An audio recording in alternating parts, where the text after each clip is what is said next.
This is an onomy podcast.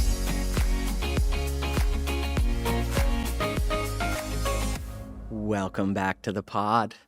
This is Devon. I am your host and former guide for surviving middle school. Now I'm here as we all struggle to survive our young adulthood. Today I have an amazing conversation with an amazing friend of mine, Sophie Beren. She is the CEO and founder of the Conversationalist, which is this amazing Gen Z platform working to break young people's echo chambers and get people talking across different viewpoints. And she's built something amazing. I first met her. She reached out for me to do a Q&A for her platform, The Conversationalist. And these young people just asked a ton of great questions, and we had an amazing conversation, and her and I have ended up friends. She's recently been added to the Forbes 30 Under 30 list for this year. She's really doing a lot to inspire Gen Z to be active in their point of views, but also to listen to others. And we have a great conversation about that, about discussing different viewpoints, about what matters to Gen Z, about growing up feeling different, and what it means to be a good person. We cover a lot of great topics, and I always love sitting down with Sophie. You can find me on her podcast as well, called POVs. We had a conversation about a year ago on there. And enjoy the talk. Make sure you like, subscribe, follow. Thanks for being here. Should we do a podcast? All right. You rolling? Cool. Are you ready? Devon, I don't know if I'm ready. Are you nervous? I'm so nervous. Which is so funny because we've talked before, and you have interviewed me in the same context, but, inverted. Yeah, but here's the thing. I'm the interviewer. I know. I'm comfortable when I'm asking people questions and pushing their buttons and going deep, but no one's done that in the reverse. So I'm on the hot seat. I'm so glad to have the honor of turning the table on you. For no one else, Devon. Yes, I love that. So last time I saw you, I think, this was almost a year ago, was you interviewing me for the first episode of POVs, which is your talk show / do you release that as a podcast too? We do. Yeah, podcast, talk show. And you are a great interviewer, let me say. Thank you. That was a fantastic conversation, even though, man, a year ago, I was not in a good place. I was not well. For sure. And you made it easy because you had so many amazing things to talk about. But it's not always easy when you're talking about really deep things that you don't typically share. And you definitely were going through it. Yeah. I mean, because I've grown up in front of the camera, there's something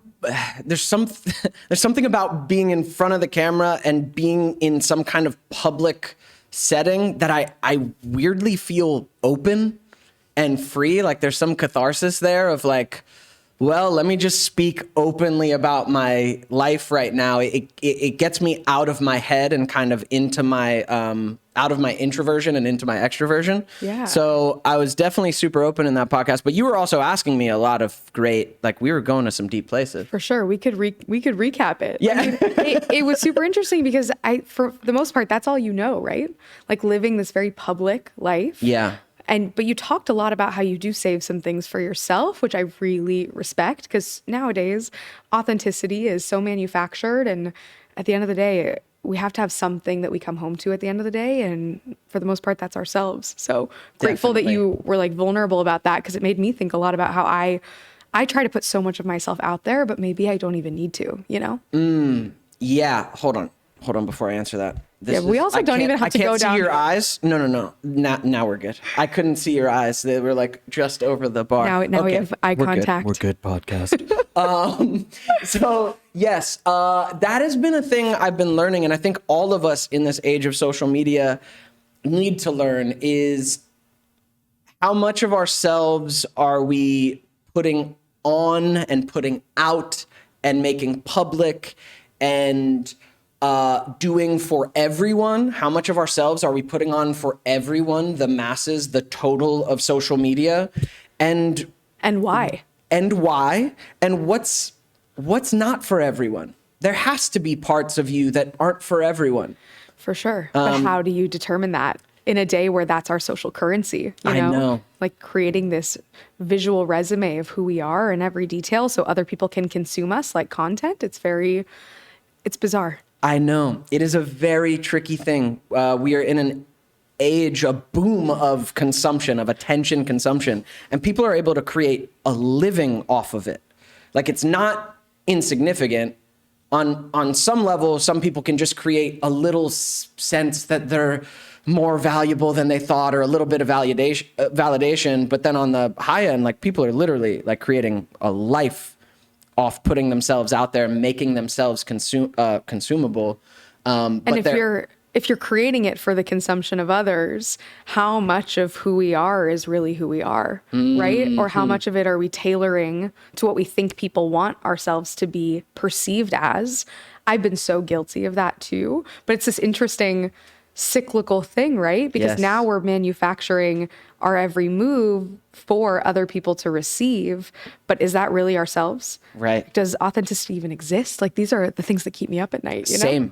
Same, to be honest. Like, because if you're creating, you're aware of this dynamic. So then you go, oh, well, what gets the more clicks? What gets the more views? I mean, for me, I'll say, I know for a fact, anytime I reference Ned's Declassified, whatever I put on social media, if it references it, it's going to get 10 times more traction. And so from time to time, when I want that hit of dopamine, when I want a bunch of likes and a bunch of comments because it, whatever, makes my brain feel sparkly, I will do something Ned's related. But do I really want to be referencing Ned's? I don't know. I don't know, man. And that's the quintessential question. And a lot of the work that I do, as you know, is around initiating these really difficult conversations. And we're finding ourselves in this interesting moment where we blast out really short clickbait moments on socials that push a controversial issue, because as our attention span gets smaller and smaller and smaller, we know that's what will do well, right? Yep. You are to posting Ned's content as we are to like very short clickbait moments. And we're realizing that we're doing that because that's what the algorithm wants, because the more divisive content these platforms push out, the more time people spend on the app engaging, and the more these platforms can deliver to their advertisers. And we're in this interesting moment where we're waking up to this issue. Like, we gave in to the issue that we're trying to solve, right? We're trying to change that culture where we can actually sit down, have a conversation, and not become more and more divided. But it's interesting because at the end of the day, that is what quote unquote sells. But what if we all change it, right? I think so much of us become complicit to these platforms that have a hold on our lives, but we're active consumers of that. And to what extent are we accountable to? For sure. And sometimes, I mean, I click on or stay connected to stuff that is a little more divisive and spicy because it gets me a little riled up inside, and maybe I want to feel that in that moment. Like, I get it. I'm part of it too. I really love what you do with the Conversationalist, though. The Conversationalist. I said that right? Devon, are you okay? Did you forget? I was just like, you were did on I our say that first right? ever episode. I know, and we did like the panel before.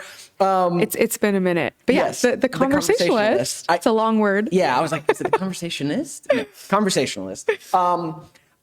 Even though you are playing that game of short form, like more clickbaity content, I do think you do a good job at showing what real people are thinking, letting the conversation be had on all sides of it. You definitely post some people's opinions that get me riled up, but you also let all of it be out there, and in a there's no attacking involved. Like, you really are trying to bridge the gap. I know the day we did our interview was your first episode where you brought all young people together. It's all Gen Z based, all Gen Zers together to discuss abortion. And they were on all sides of the spectrum about it. and you kind of force them to be in the same space together and connect as humans, as well as argue kind of their points and their issues. And I find that to be a really fascinating platform you're building, and it's effective. There was nothing but like love and joy and friendship in the room when I got there, even though these people are divided on some really emotional issues. So I think you're doing a good job, even though, sure, you're still catering to the algorithm. Well, thank you for saying that. Having you there on that day just made it so much more meaningful. So I'm so grateful that you believed in this platform, because though it is impactful, it's something that a lot of people disagree with. Right? The concept of bringing people together who have differing opinions on whether abortion is a human right or not is a very controversial concept in 2022. Yeah. Like, not a lot of us even want to encounter a space where we have to entertain another side to what we believe in. And Yeah. I know you said you see some things on our platform that rile you up. I hope you know you're not alone in that. Yeah. It's a really challenging moment for me at the helm of this, where I'm expected to be this unbiased, impartial figure holding everyone else's viewpoint, when it was actually pretty challenging sitting on that couch, not being able to blurt out my stance on abortion. But I think you point out something interesting, that when you entered that studio space, all 4 guests were people first. Yeah. And they saw each other for the college students, the young professionals that they were just young people. Yeah. And I think so often we lead with our identities on the political spectrum. Yeah. And while I think they're intertwined and we can't really separate the personal from the political, I think we need to find more ways to start forming relationships on a human to human level, because you can't promise common ground. We're not all going to hold hands and smile and sing kumbaya. That's not why I started this. That's not the purpose. Yeah. But if you approach the dialogue that way, with seeing someone as the human they are and understanding what crazy life experiences brought them to that moment that formed their point of view, maybe there's something there. Maybe you'll uncover something you would have never given the chance to had you not entered into that dialogue. Yeah. And I think, man, it's hard, because in some things in life for me personally, I've tried the thing where I just be open and empathetic to everyone's side, and I really show up in good faith to a conversation that I have strong opinions about, but let me show up in good faith. And then I have conversations with someone who does not show the same good faith. They keep moving the goalpost of the conversation. Ooh. I counter a point of theirs respectfully, and they just shift the conversation to something else. And through those conversations, especially politically, I've learned like, maybe that's not worth my energy or my time. Like, yeah, we've all been there too, right? Like, what conversation comes to mind for you where like you entered it, you were feeling optimistic, but then it went totally off course? Around the 2016 election, I got pretty just active on social media about what I believed and who I believed and why was a true leader. And I would talk to people who were supporting the wrong guy. And I would, especially young people, and I would try and get in there and find out like why. And I'd go through long conversations with people that I'm showing up to in good faith, respectfully, and countering their points respectfully, but countering them, saying, hey, here's why this is not right. Either it's factually incorrect or it's missing some context. Let me fill that in. And it still felt like it never went anywhere. And I don't know where I land on it now, even though I think it's true that we do need to be seeing each other as more humans first, because it's getting so divisive and we're dehumanizing the other side, whatever that is for you. And that's ultimately not the answer either. But at a certain point, I do think there are times in life when you just have to be very clear on what your right and wrong is, on what your good and bad is, and just like stand in that. Well, what an interesting moment. Last night, Trump announced his run in 2024. Yep. And I think it's going to be interesting for us to kind of chart our progress, right? Because for me, I started the Conversationalist because of the 2016 election. Yes. That was the first thing that came to mind when you think of the Yes. hard conversations you've had. What's it going to look like now when I think so many Americans are fed up with divisiveness? 87% of Americans are over polarization. We're over it. Yeah. But we cater so much of our time and energy to that 13%, the people who are the loudest on either end of the extreme spectrum. But there's so much to be found when you actually cater conversations to the people who want to have them. And I think you're absolutely right. You have to determine for yourself what is and what is not worth talking about, and everyone's line is a little bit different. Yep. And I think what's interesting about the platform I've created is we try to leave that line pretty clear, but at the same time subjective, right? If you want to bow out of a conversation, bow out. We're not trying to force feed a dialogue for you that you don't want to be having. Yeah. You have to know yourself. Yeah. And I think so much of this comes back to finding your voice, because when you feel that inner confidence and you know where you stand, you know what you'll allow, what you won't, what you think is good to engage in and not, you're better equipped to actually have a conversation, not a debate or a one-sided argument. So it's going to be interesting to see what plays out now, because I hope it's not a repeat of where we started. For sure. Well, no, I don't think it'll be some new awful and good iteration. I don't think it'll repeat. I think we'll see awful newness and hopefully some good newness as well. For sure. And I don't know if this is off base to bring up, but when I started this platform in 2016, I convened a dialogue on my campus. I was at Penn at the time, bringing all of the leaders of the political groups on campus together to talk about what drives them to the polls, what motivates them, what are their thoughts on the election. And that was really the first time I'd ever been in a space where people shared their viewpoints. And now, however many years later, last night, Trump announces his presidency.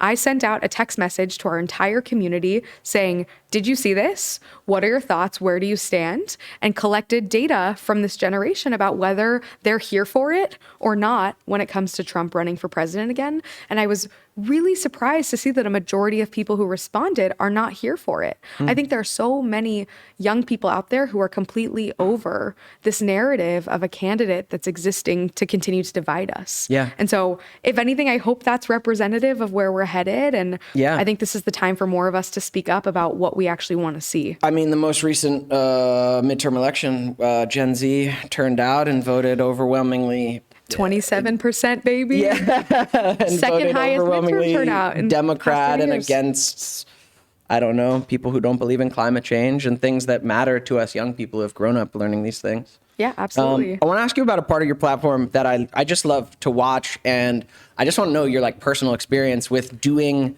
woman on the street interviews. It's a fantastic question. I mean, it's a weird moment in time where everyone and their mom has a street show. Right. So I like to think that we started a little bit earlier than most. Right. But I don't know. It's an interesting space now because anyone can go with the microphone on the street and talk to people. Right. But for me, it's been super rewarding, right? What better way to understand Gen Z's point of view than actually getting it? Walking up to a stranger, initiating a dialogue, getting someone out of their comfort zone. It always gives me butterflies, but there's something about it that it almost gets me closer to that notion of authenticity. Yeah. It's like the closest you can get. A random interaction with a stranger on the street who you've never met before that all of a sudden now is involved in this bigger thing you're creating. It brings me so much joy. I love that so much. Watching it, I kind of get that sense. I think for some people with like social anxiety, doing a man on the street or woman on the street interview would maybe be their worst nightmare. For sure. Although they should probably do it because that would probably be a great way to get over social anxiety. Totally. It's like, hey. If that's what floats your boat. Yes. Or it may be the other way for Yes. some people, but it gets you out of your comfort zone for sure. Yes. And you're in New York doing these most of the time, yeah? Yeah, but I try to travel around the country because, as I'm sure you can guess, you tend to encounter the same perspectives in the tri-state area. Sure. I'm from Kansas, so I've been able to film at our local college campus, and I try to go around the country. Nice.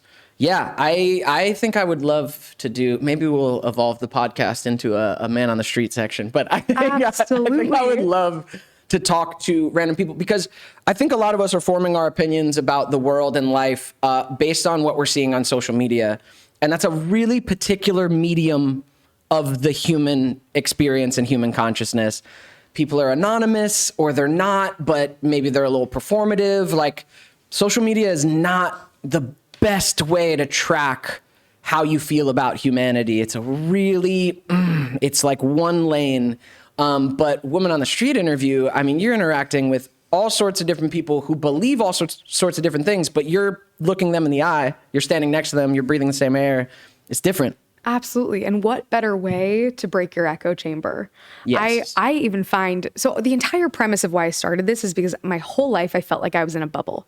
I grew up in Wichita, Kansas, in a very homogenous, conservative, wealthy environment.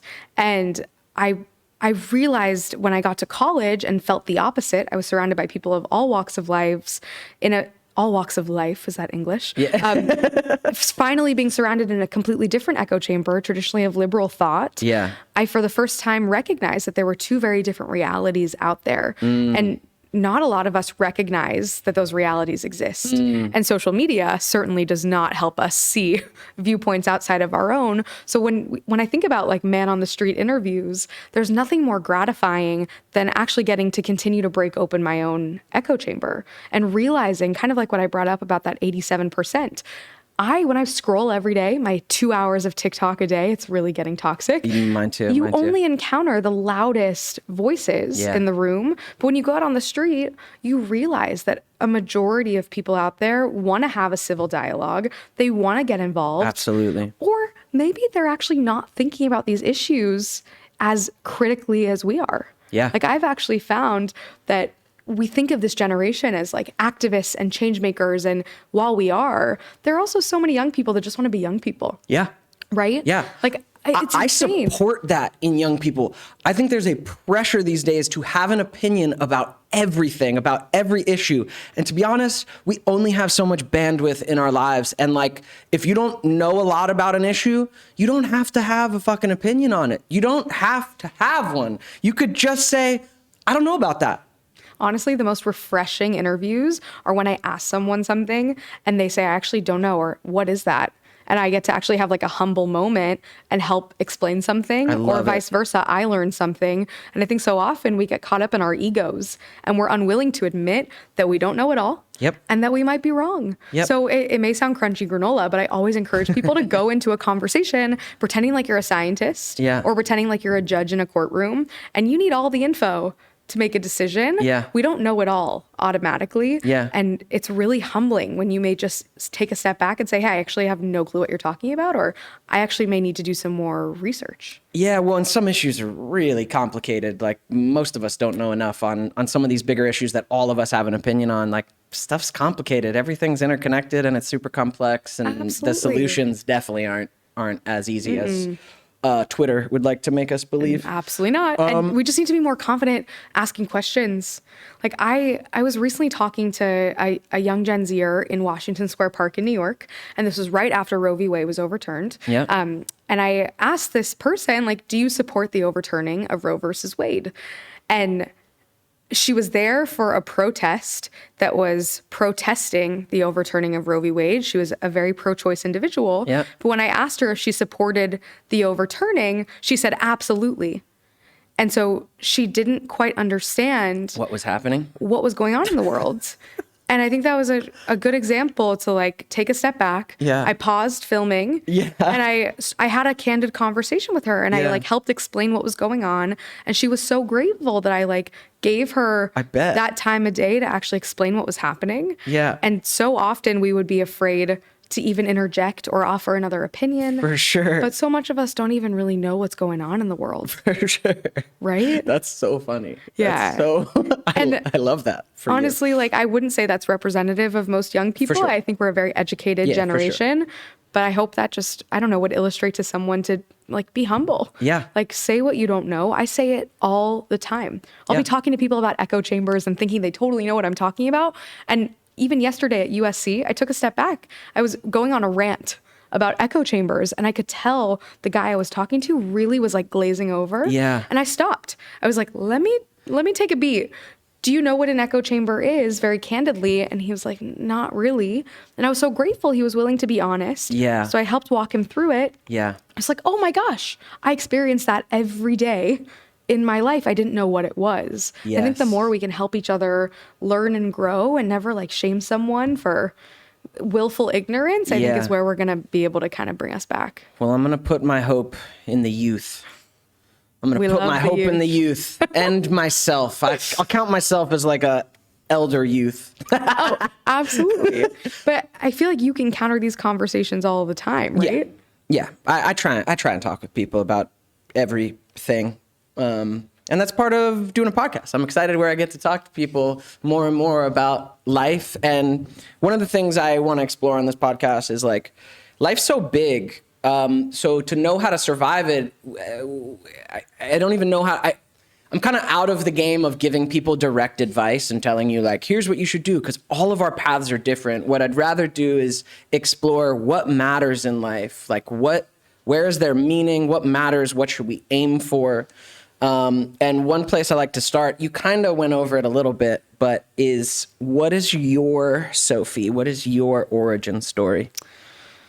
All of us come from somewhere. Oh my gosh. Well, Devon, I'm just so grateful you started this podcast, because even though you're so right, we shouldn't just give a blanket statement about how to navigate life. You help so many people with that, myself included. So thank you.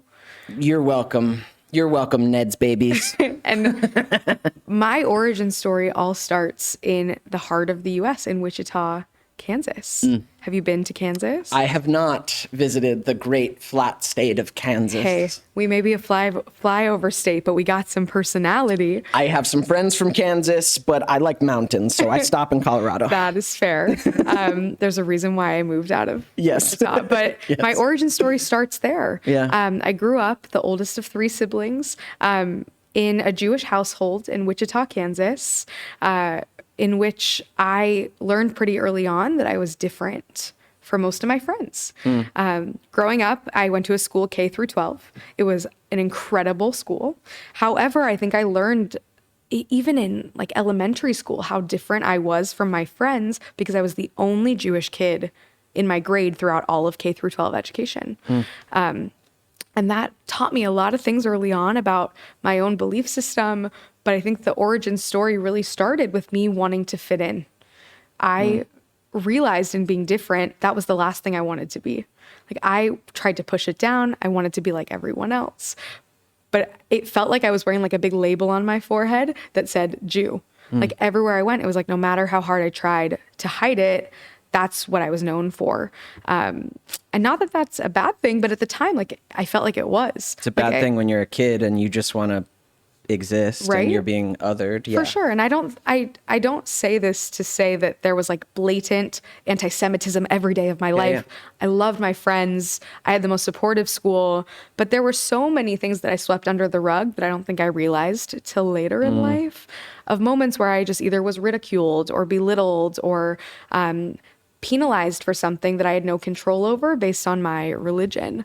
So much of my origin story led me to feel, it may sound dramatic, but I felt voiceless for a lot of my upbringing. I wanted to be the kid that was going out for the lead in the musical every year. I ran for student body president every year growing up. Like I wanted to do the most. Like I thought I was on this earth to like make a big change, and I had very wide eyes. I was such an optimist. But every time I went out for something, I was never afforded the position, the accolade, the title. And I think because of that, I was led to feel that I didn't have a voice. I was like, okay, if I'm not elected to be a leader, if I'm not afforded that position, I'm not meant to be one. And I think that led me to feel a lot of shame around my identity, because a lot of it tied back to feeling like I was so different. And because of that, people, didn't necessarily want me to do the things I wanted to do. And whether that's true or not, it's at least was true in the eyes of my younger self. I think eventually that led me to realize that I wanted to explore the world outside of the Midwest. I think feeling that shame around my identity, unfortunately led me to feel throughout my childhood that I needed to fit in. Like if I was not going to be a leader, I just wanted to conform. Like, let me just be like everyone else. And I think because I felt like I stuck out like a sore thumb, at least all I wanted was to be liked. We're really going deep here, Devon. I used to say to my younger self, if I'm only going to be known as the Jewish kid, maybe if they really like me, that won't matter. And I'll just be like every other kid. And I think because of that, I did everything that I could to be everyone's friend. I started to like shapeshift into this character that just wanted to change my colors and code switch every time I was around different people to be the most likable version of myself. So all of that to say, my origin story really starts in the heart of this country. As the only Jewish kid in my school, growing up in a very privileged environment, I come from a very privileged background, and just kind of exploring what that meant in the lens of being a Jew. What was the process of you finding your voice then? Because currently you have a voice, dude. You show up. I mean, you created a platform to give an entire generation a voice, but you yourself have a voice. You interview with a voice. You give interviews with a voice. Coming from this place that you just talked about, and the place that I can relate to, even though it came from a different starting place, but becoming that people pleaser, becoming that if everyone likes me, then the world works, and so I will become whatever I need for people to like me. Like, that's a really painful place to live. You don't have boundaries. You can't say no. You become a mask of what's authentically kind about you, but you become this like mask of that. So through that process, how did you find your voice, Sophie? You are quite literally describing me in that. And I know it well. It's so nice of you to say that, but very honestly, I feel like I can say this to you. I still don't feel like I have one. Okay. Like, it's such a weird thing to say out loud. I'm like getting emotional talking about it. I still think I'm on that journey.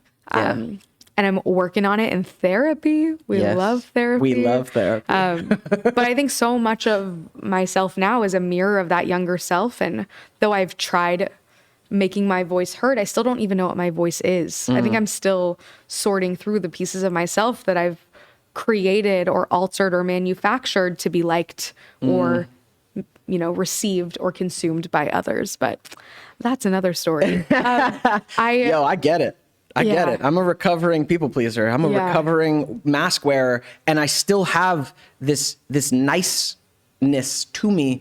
And sometimes I leave a space and I go, like, was I real nice, or was I instinctual default nice? Like, I still am in that conversation with myself, although I feel pretty good about my progress. Which is amazing. And I know we've talked about that. It's taken time. But yeah.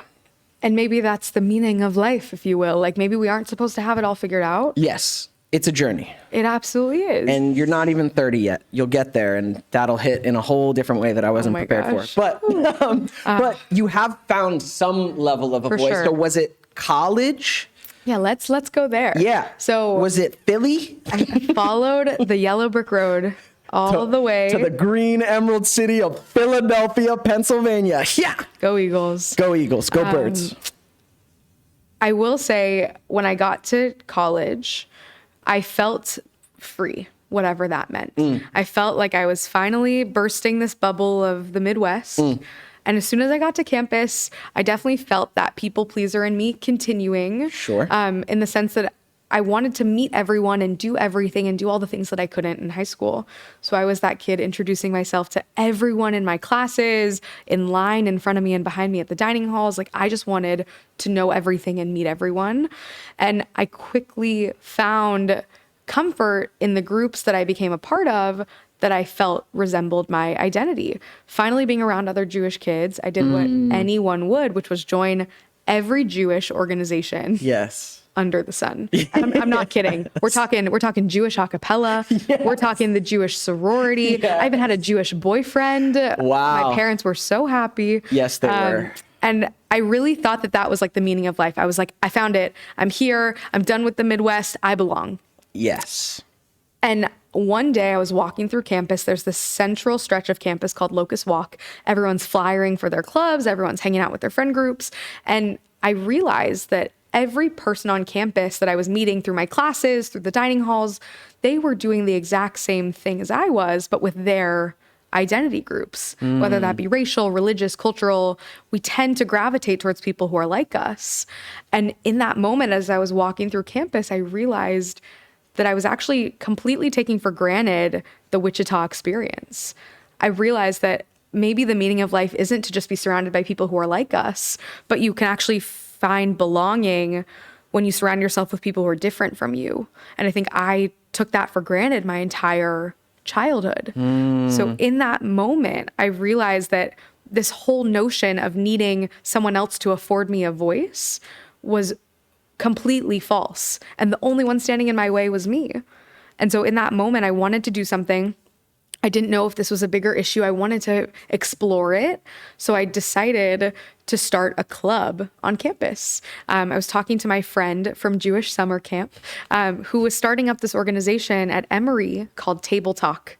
And the whole purpose of Table Talks, I'm sure you can guess, was to bring people together around tables. We had inflatable couches that we put all around campus. And we wanted to bring people together outside of the classroom to make new friends. That simple. No like intense dialogue yet. Like really, how can we break out of these silos, echo chambers, friend groups? And through starting that, I realized that so many other people felt the same way I did. But because of how history has happened, we just tend to flock together with people who are like us. It's comfortable. We're afraid to kind of break outside of that echo chamber, if you will. But sometimes it can be as easy as making a new friend. So long story short, that's kind of how I found my voice. I decided that I actually had the agency to do something about the problem I was seeing. And I just tried something. I had no idea this is what I wanted to do long term. But that spark of Table Talk was really the beginning of this whole journey. I love this. I love that even as you felt kind of voiceless and I don't know, stuck in some ways, it sounds like you were always kind of brave and proactive about it. Like, well, I feel this way, I'm going to leave Wichita. Like, I'm going to go experience something else. And then even once you're there, you're like, I'm going to meet everyone. I'm going to talk to everyone. I'm going to get to know everybody and become everyone's friend. And even though, yeah, there's a downside to people pleasing, For like sure. You were still being brave and proactive. You weren't shutting down because of this. You were like forcing it outward. I got the outgoing gene for sure. I wrote my college essay about that. So you're spot on. Like moral of the story, like put yourself out there. Yeah. You never know. Audition for the lead in the musical, run for student body president, do it. Yeah. Because even if you don't get it, at least you put yourself out there. Yeah, and it's better than being stuck in your own mind. For sure. Yeah, For it's sure. it's nice out in the world. And sometimes it just takes a little bit of bravery to like really change where you're at, change what you feel about yourself, what you feel about the world. Sometimes just a little bit of bravery. Yeah. Just put yourself a little bit on that edge into more humanity, like interact with more humanity. And easier said than done, right? For sure. I think so much of our generation prioritizes instant gratification, right? Like we want to know the result. We want the receipts. Like if we're going to do something, we want to know that it was worth our time because time is so short, or Yeah. at least we're telling ourselves. Like, Yeah, we feel the world is ending, time is precious. And because of that, I think a lot of us are afraid to put ourselves out there. We don't know what's on the other side of that jump. We don't know what's on the other side of a hard conversation. And I sometimes you got to put some faith in the process. Things may not always work out, but you really never know until you at least cross that threshold. For sure. But yeah, bravery it's hard to come by, because you don't know what it's going to result in. And that's really hard for our 3-second attention span. For sure. brains, Yes, you have to jump into the unknown, for sure. For sure. After college, did you go right to New York? So let's pick up the story at Table Talk. Okay. I was at Penn for 4.5 years. I decided to get a master's while I was in undergrad, so I stayed an extra semester to finish that degree, Cool. which gave me another semester to explore Table Talk. So I started Table Talk my sophomore year, and by the time I finished that master's program, I had turned it into a 501c3. I spread Table Talk to 80 college and high school campuses and made it this movement of young people that wanted to break outside of these bubbles. And that was really phase one. But as we were talking about before, the 2016 election was really the next puzzle piece here. So in the midst of understanding this issue of us not wanting to be friends with people outside of our groups, I, for the first time, realized during the 2016 election, the issue of the ideological echo chamber. Not only do we not hang out with people who are unlike us, we don't even want to talk to people who have different views. Yeah. And that was really the first time I realized that particular issue. I don't need to go into the full story, but long story short, I was sitting in a classroom the night before the election, and one of my professors was telling our entire class that we would be doing a disservice to our country if we didn't vote for one particular candidate. Whoa. And in that moment, I don't know what it was, but something inside of me just made me stand up out of my chair and leave the class. I think it had been building, campus was very tense. This was the era of people posting Facebook statuses saying, if you even come near X candidate, unfriend me. Yep. If you have X view, I don't want to talk to you ever again. Yep. That was really when these like seeds of divide started sowing. For sure. And in that moment, leaving the classroom, I decided to finally use my voice. I felt like, yes, I had kind of found it through the table talk journey, but I don't think I really discovered it until this moment where I put pen to paper and I started writing this manifesto of sorts about why we've got to acknowledge the echo chamber and open it. We don't have to fully shatter it. We may not be ready for that yet, but there are so many different realities that are existing in our country, and we don't even want to acknowledge that they are real. Yeah. So what is the meaning of life if we're not even going to acknowledge half of the country that voted a certain way? How do you solve anything or bridge anything if you're not even acknowledging where they're coming from? Exactly. And this manifesto, this article ended up being published in the Huffington Post. Oh, wow. And that was the spark behind the Conversationalist. I was like, okay, this is the next iteration. Let me figure out how we can actually bring people together to not just become friends with people who are different, because maybe that's not always realistic. Yeah. But how can we talk or listen or understand or something that allows us to acknowledge the different experiences and points of view that made us who we are today? So I started doing some research, figuring out what young people wanted and needed and how we could start to bring people at least back to the same table. Because even right now, I'm feeling it in 2022. I still feel like we're on different islands from each other. And we've got to find a way to coexist in some way. If that's realistic, I'm an optimist. I like to think it is. But that was really what started this whole journey before moving to New York. Yeah. And now you're in New York. I am. I'm kind of jealous. I mean, I love LA, but I would like to spend more time in New York. You absolutely should. We're going to see some Broadway shows together. Let's go. It really is like fulfilling my childhood dream. Yeah, Devon. there's dreams about just New York. And does it live up to them? So here's the thing. I think it absolutely does. My childhood self feels so fulfilled by walking down the streets of New York and feeling like Carrie Bradshaw and romanticizing the city, but it's not necessarily the greatest place in the world.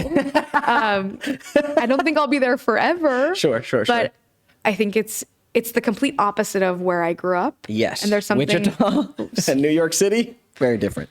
It's very fulfilling to feel like I'm fully accomplishing I don't know, the ability to be a part of something much bigger than I think I felt in the Midwest. Yeah. So I think in New York, even though there's this anonymity that I love where I could walk for miles and not know anyone. Yeah. But at the same time, there's something so beautiful about knowing you're surrounded by people from all over the world. Yeah. One of the last times I was in New York was 2019. I was there for like 3 days for a movie premiere, and I hadn't been there in a long time, I think since like Nickelodeon days or something.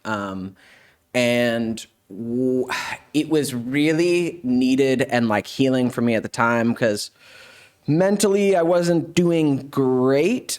And the thing with LA is I'm spending so much time either in my own four walls or my car. So there's just so much time to just spin in my own head. And what I love about New York is as soon as you're out the fucking door, you are with the entire city. And there's something so immediate and present, and I get like kind of bold about it. There's something tough about it, but in a real way, in an authentic way. Like I just felt so present being in New York. And granted, it was a novelty coming from LA, so I don't know, maybe people get tired of that feeling. Maybe you feel a little enclosed in sometimes that you're surrounded by an entire city and sharing space.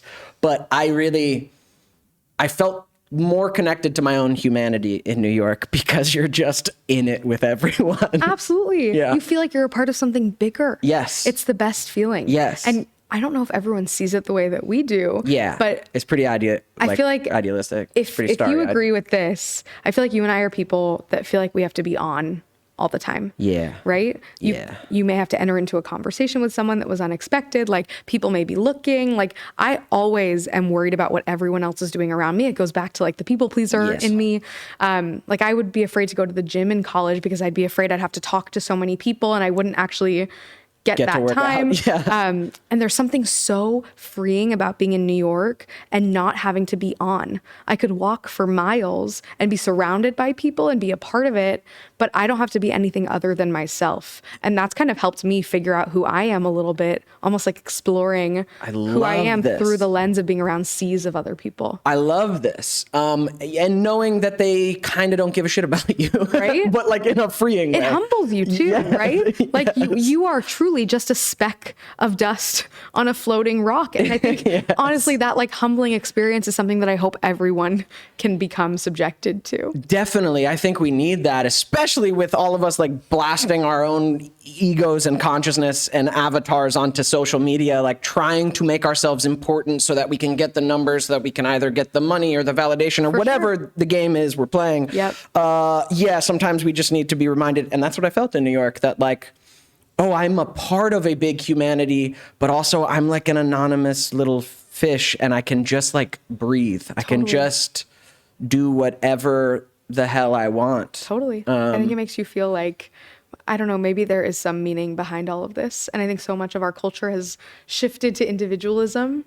And there's something about being in New York with so many, I don't know, so many people of all walks of life, all different backgrounds, that makes you realize that maybe we're all a part of something together, not just on our own. And if you succeed, I succeed. And like, even, I don't know, like I've even found it like fascinating interacting with homeless people in New York. For sure. Like you're a part of this larger experiment. For sure. And it's super humbling.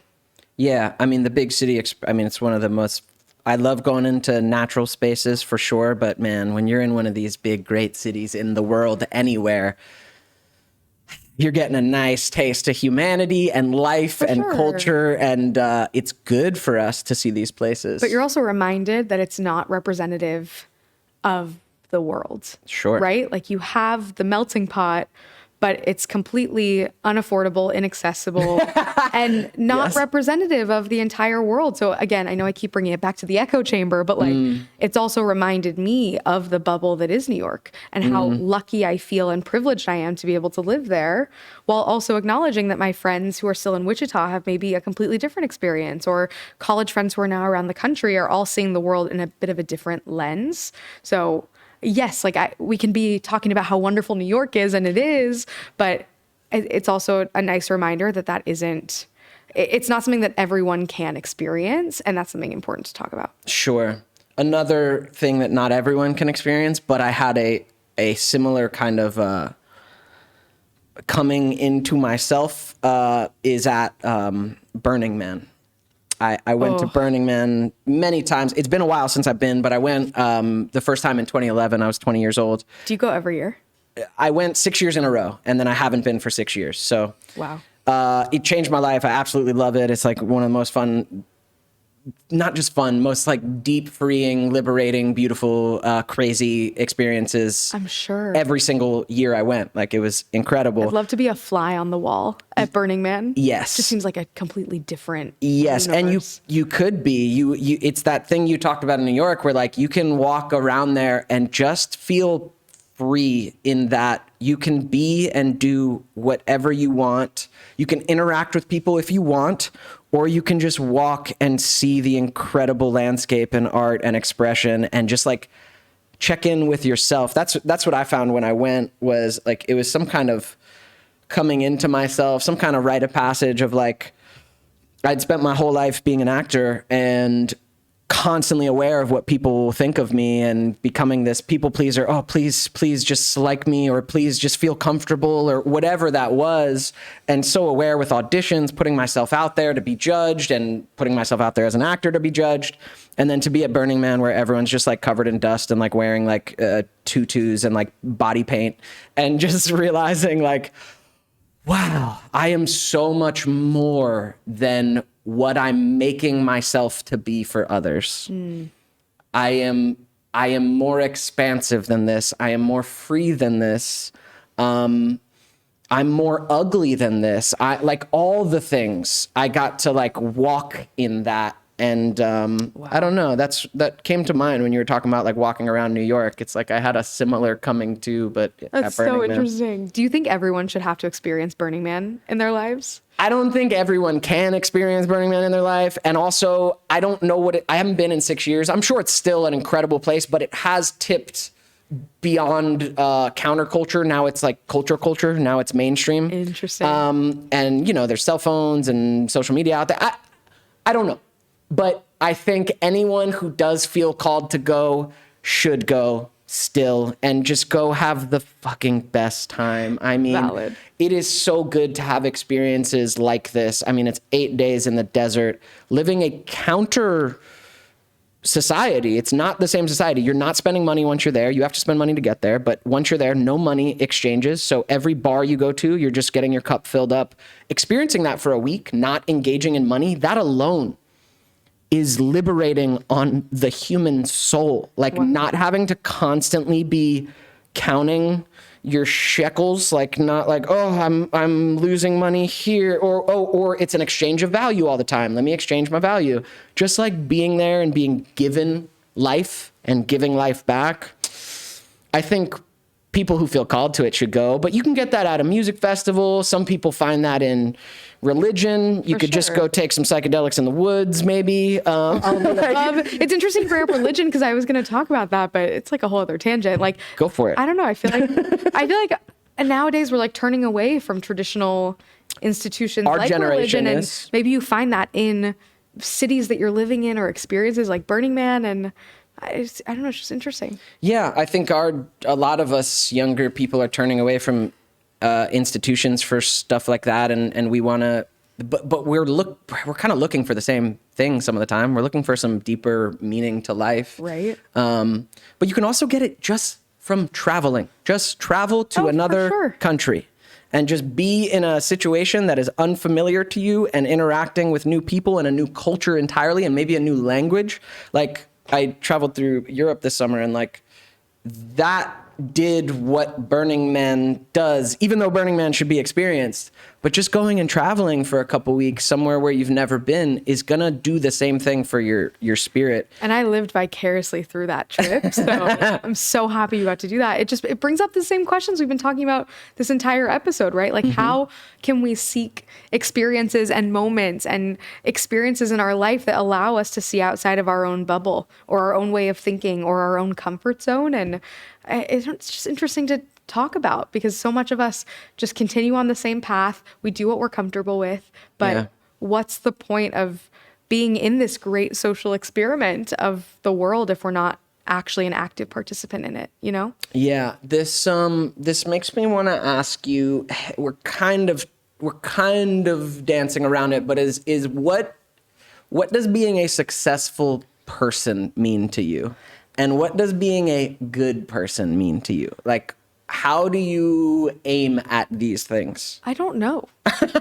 I don't know. Great. Perfect. That's the end of the episode. Bye. I don't even know if I even think about success. Is that weird? Like No. I find that word to be so subjective, as are most things. That's why I ask it, because But it's very subjective. I don't know. For me, when I think I immediately jump to business because I'm toxically, inextricably linked with the work that I do, which I'm trying to separate. But I don't know, to me, success is helping someone understand that there's a world outside of their own. It's as simple as that. Like I find so much fulfillment and satisfaction when I can help someone conceive of another person's point of view or even just acknowledge it exists. Like I feel like I was put on this earth to help people feel heard and seen, and in that, hopefully they give it to someone else. So I don't know if that sounds. I love it. That doesn't what sound any type of way. means to me, and that's what I want. Yeah, that's what I want to hear because everyone answers this differently. Yeah, and I think being a good person, in my definition of good, is doing something in your life that helps the lives of others. It's as simple as that. Like Service. yeah. And I think that's ingrained in so many of us, but especially for me growing up Jewish, like that was such a big part of my upbringing. Like we are taught, I remember every single Friday when my family would have Shabbat dinner, when I was wishing I was at the football game, every Friday we would have to put change into this thing called a tzedakah box where we would collect change and then we'd have to donate it somewhere. Like literally when I was in kindergarten, I was doing this and it was just infused into my way of life that you're supposed to exist to help the world. And there's just so much of me that feels like the meaning of life is doing what you can in whatever circumstance you're in to help someone else. And there's this really interesting philosophy that we don't really have to get into, but it's called the riddle of inequality. We learned about it in high school, and it kind of talks about how each of us were born into a certain circumstance at a certain moment in time for a reason. And it makes you question, like, how was I afforded this opportunity to be born into this lifestyle?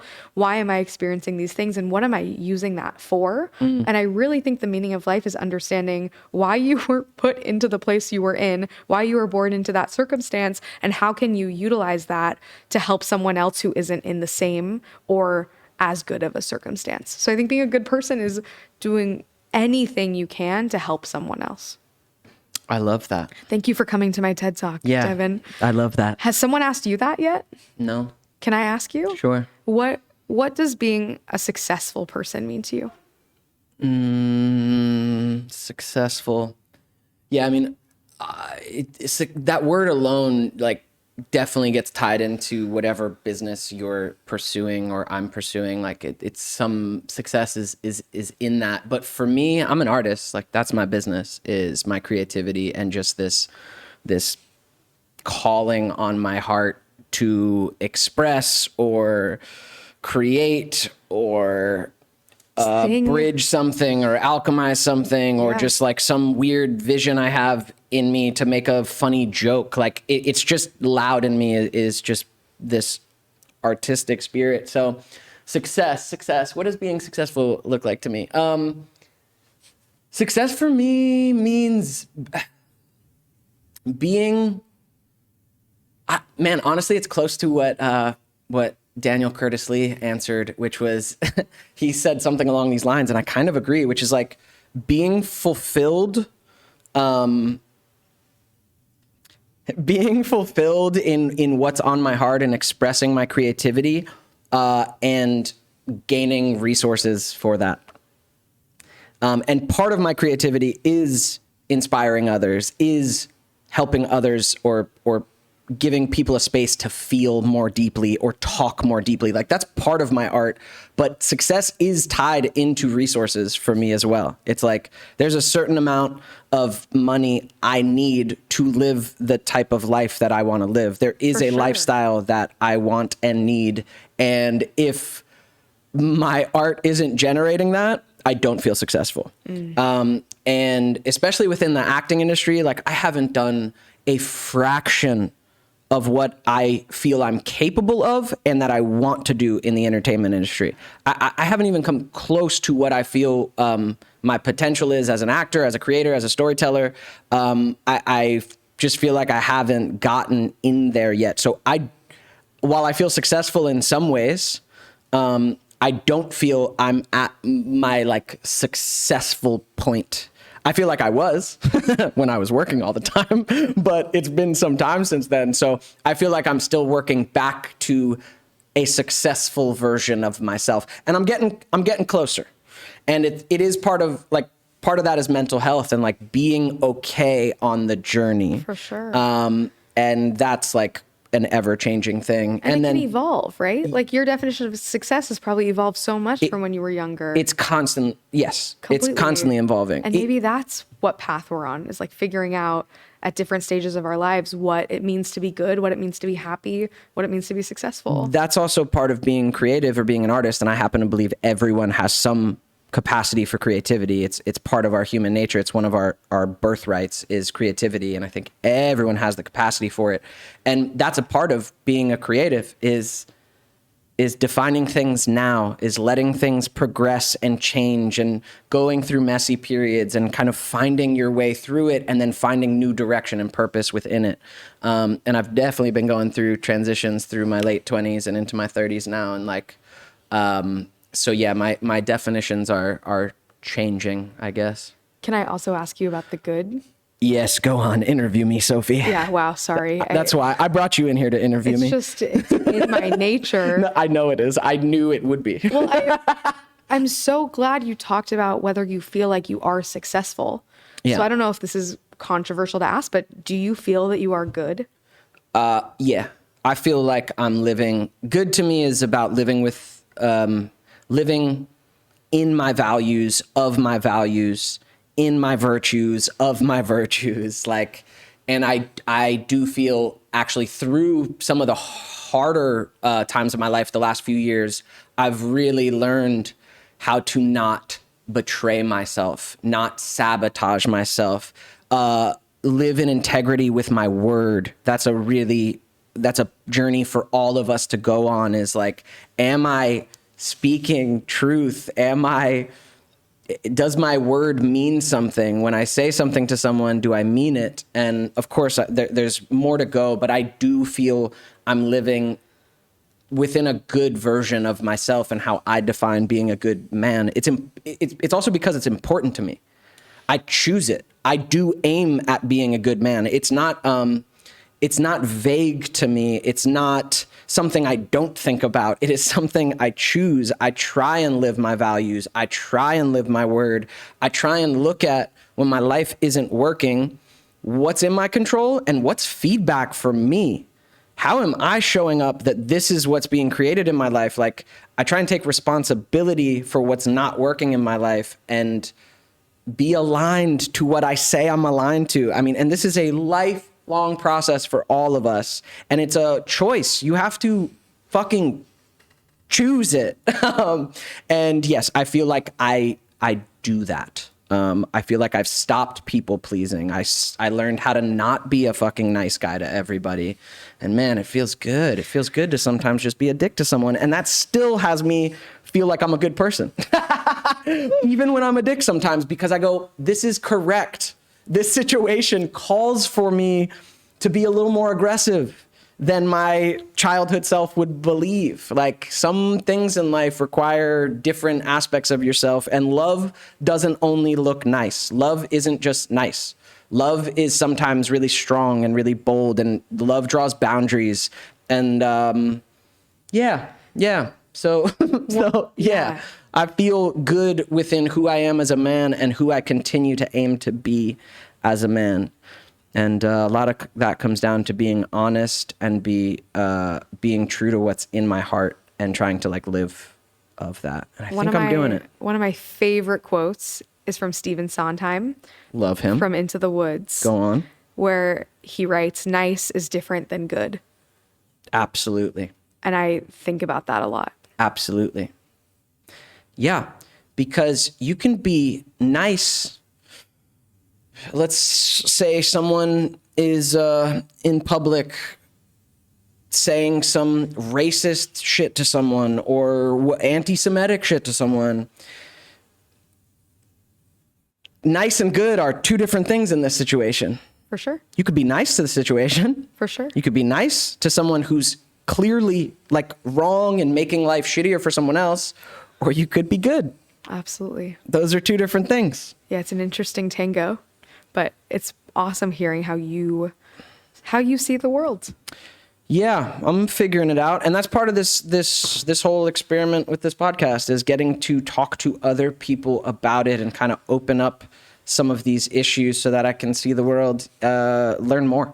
Yeah. I think that's why we're friends. I think so too. Because every conversation we've had has been like this. I know. A very long, intense, philosophical debate about life. But honestly, I'm so here for it. Yeah, me too. So often the conversations I find myself in are so surfacey. Yeah. And I think we're all craving that. It makes us feel like we have 2 feet on the ground. Like there's got to be something more to this. Yes. And there's something really, really gratifying about it. Yeah, even though as an entertainer and as an actor, I can just fuck around with people for about like 3 hours. Like I can just keep it surface as long as we're doing bits.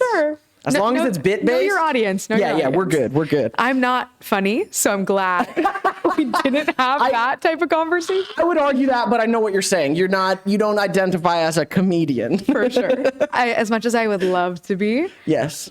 That would terrify me. Yes. Truly. Yeah. No, even me, I think stand-up would terrify me. Stand-up in particular is an art form that terrifies me. For sure. I can go on stage and play music in front of people, all good. I can go act in front of people, all good. I could go speak in front of people, all good.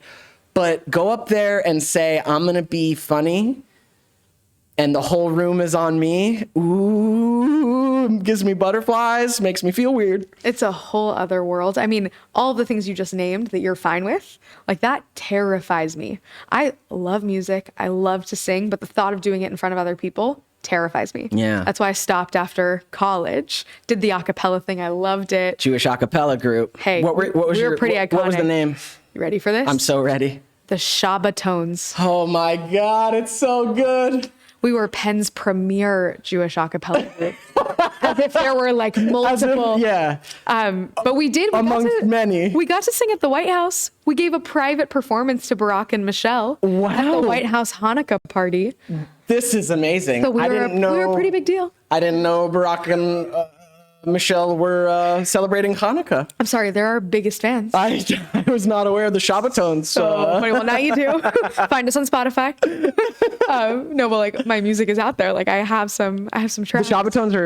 The Shabbatones are out there and live? Yeah, absolutely. Spotify? Absolutely. Oh my God. Good luck finding my solos, but wow. But the thought of doing that now is so scary. That's why I like admiring it from afar. Like nothing brings me more joy than like watching a video of you singing on Instagram or going to a Broadway show. Like I love it. Yes. But I think it's because I feel like I could never do it myself. Even though you did it. You did it at a high level. You did it at a White House. If you want to sing a duet right now, I'm game. I mean, I'm totally kidding, no. but No, absolutely not. I'm not ready. Don't put me on the spot. Chill out. See, it made you nervous. It did. So are you really prepared to sing publicly in front of people? Yeah. But I need like a second, I need a second to like get into my zone, Walk the walk, Devon. Yeah. Shit. La, la, la, la, la, la. I got to do warm-ups, man. No, I'm singing later, actually. It's going to be fine. Okay, I can't wait to I'm singing with a choir later. It's going to be amazing. I can't wait to watch. Yeah, it's going to be so fun. Okay. I'll film it. Please. I'll put some of it out there. Wow, sorry I took us on a full other tangent. No, I love it. I love all of it. There's no wrong places we can go on this podcast. It's almost like it mirrors life. That's it. We're just trying to be authentic to life here, man. We're trying to flow and feel it out. But honestly, I don't want anyone to come on this and be like, oh, I said the wrong. It's like, what? There's nothing wrong to say. Well, thank you for saying that, because I am still sitting here feeling so nervous because I'm so used to being in the driver's seat. Yeah. And being in control. Feel? I don't know. I'm like, I don't know where we're going next. Like, isn't it scary? Did I say the right things? I could take us anywhere. Was I too honest? Did I speak in terms that people would understand? I have no idea. You've done great. You have a voice and you speak eloquently, and I'm grateful for you being here, Sophie. Thanks, friend. Let's wrap up with some essentials, okay? Essentials. This is just quick, just what comes to mind. The idea is, what do you take with you in your life? And we're all consumers of media, like we talked about. So let's start with media. 3 essential TV shows. This is a lot of pressure. Don't be scared. Okay, 3 essential TV shows. Survivor. Yo. Which I think is fitting for this show. Are you kidding me? Nothing will teach you how to grapple with life than that show. And make you realize you could survive on nothing. I absolutely am obsessed with Survivor. I'm a few episodes behind though, so do not I won't say anything, but it brings me more joy than most things. And so fun fact, I'm with you. Jeff Probst went to my dad's high school. He's from Wichita, Kansas, baby. It. Yeah, well, now he lives in Fiji on a mountain of gold. Is he ever in the U.S.? He was on SNL so much recently, and I was like, wow, he exists outside of like the Fiji Islands. I'm such a fan of him. He's like the greatest host on television. Truly. Okay, Survivor. Survivor. I could talk about. All right, we're gonna have a whole extra hour on Survivor. You can find it on the Patreon. Just kidding, we don't have one. Okay, second show. Yes. The Office. Go for it. Love it. I've never been a fan, but through COVID, I gave it a fair shake. Oh, you're a new fan. And I've rewatched it like 6 times already. You, I'm fully in the culture. You have caught up. Oh, absolutely. Because the way to enjoy The Office is to watch it about 6,000 times. So you're on your way. Absolutely. I love that. Whew. Okay, and then I love The third Office. essential show. Honestly, I don't know what to say. I think right now at this phase of my life, I've interestingly loved Sex and the City.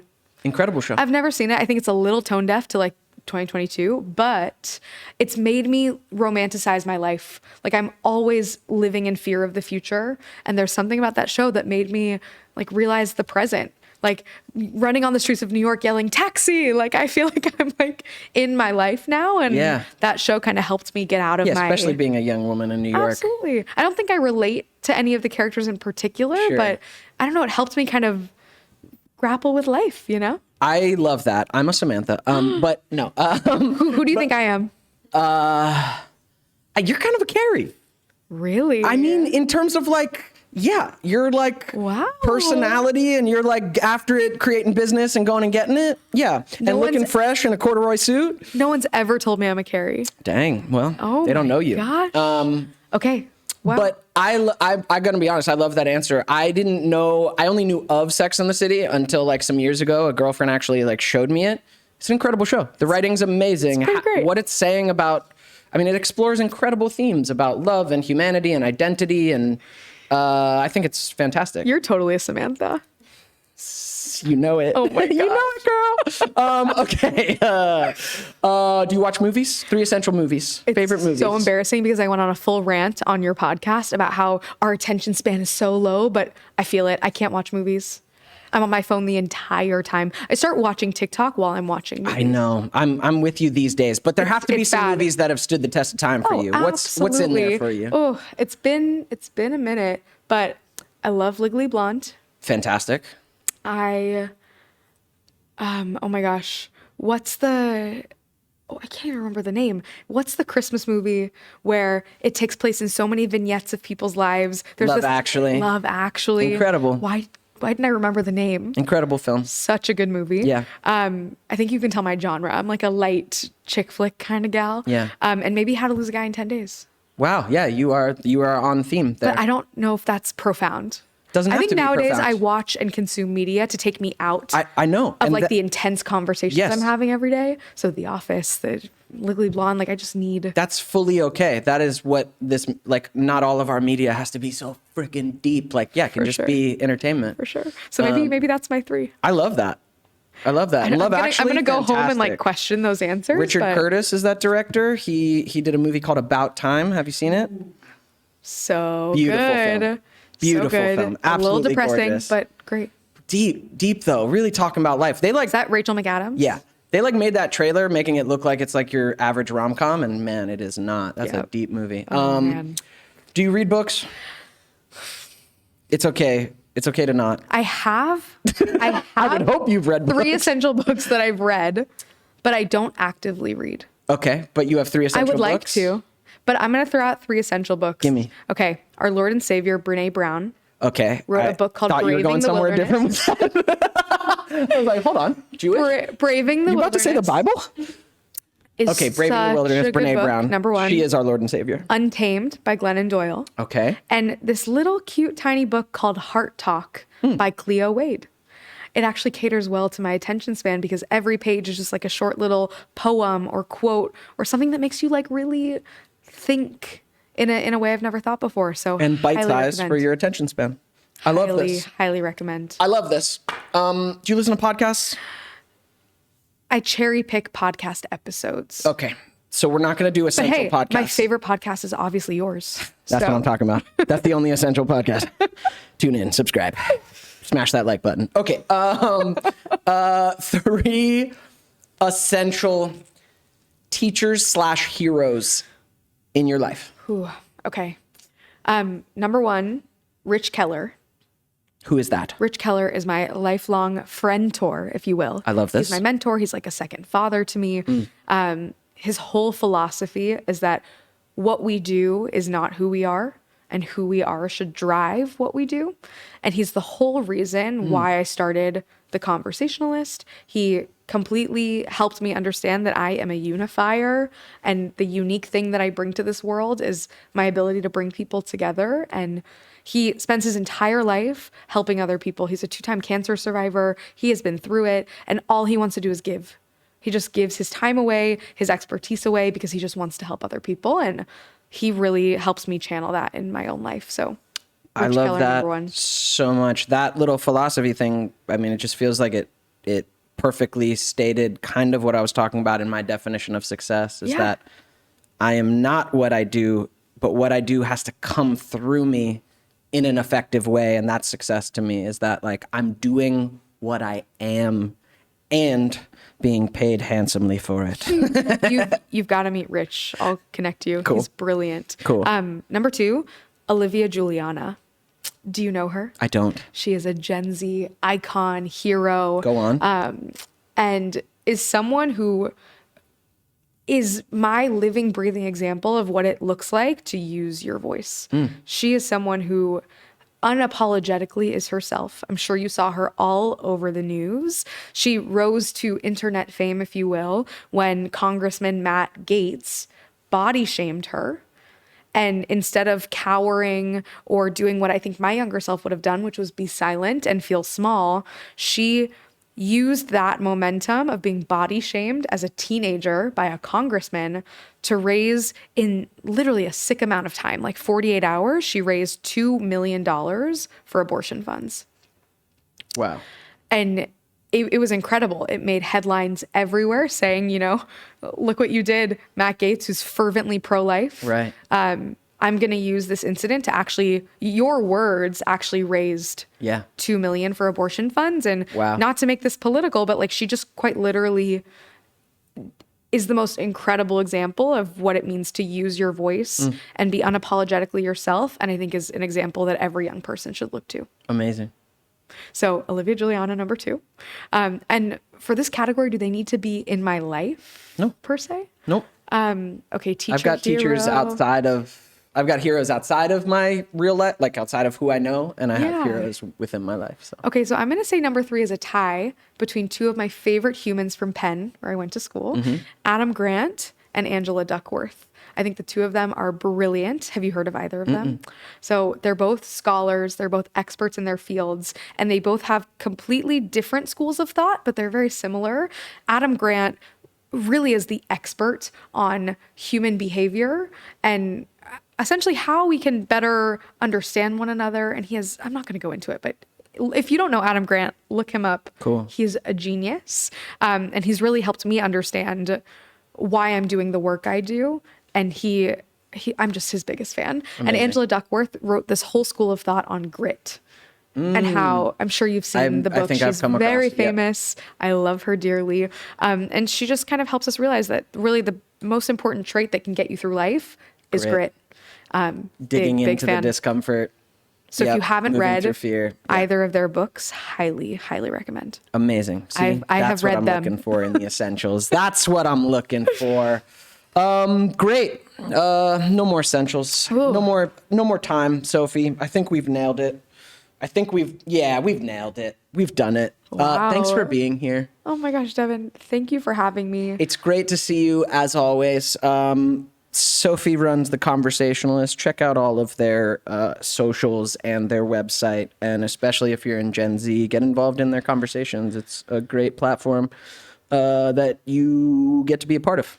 Thank you. And I know you didn't ask me, but the only other essential I would throw out there for navigating life, yes, please, is finding people like you and friends like you who will have these conversations. So thank you for having me. Thank you for being the amazing human you are, Devon. I just feel so grateful to have you in my life. Likewise, Sophie. Thanks, guys. Thanks for listening to That Onomy podcast. Onomy is a creator-led educational platform that teaches you the things you wished you learned in school so you can thrive in adulthood. Onomy lessons are completely free and they're taught by some of your favorite creators from around the internet. Head to onomy.co to start learning about things like budgeting, investing, taxes, how to thrive in your relationships, how to find your dream job, and so much more. That's onomy.co, onomy.co. See you there.